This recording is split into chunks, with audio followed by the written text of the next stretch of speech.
ఎందుకు దేవుని కష్టాల్లో బాధల్లో కూడా స్తుతించాలో తెలుసా? అది పంపించిందే దేవుడు కాబట్టి. బైబిల్ గ్రంథంలో ఒక అద్భుతమైన వ్యక్తి, ఆయన ఎవరంటే యోబు.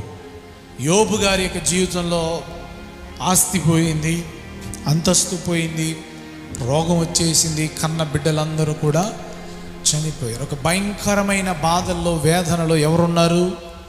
యోబు ఉన్నాడు. యోబు ఉంటే యోబు పలుకుతున్న మాట, యెహోవా ఇచ్చెను యెహోవాయే తీసుకొను. అంతటితో ఆగిపోయాడా?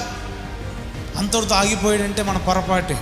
తర్వాత మాట్లాడుతున్న మాట, యెహోవా నామమునకి స్తుతి కలుగునుగాక. హల్లెలూయా. కాబట్టి నువ్వు దేవుని మందిరానికి వస్తున్నావు అని అంటే నువ్వు ప్రతి విషయంలో కూడా దేవునికి ఏం చేయాలి? కృతజ్ఞతాస్తుతులు. మరి ఈరోజు చెల్లించావా?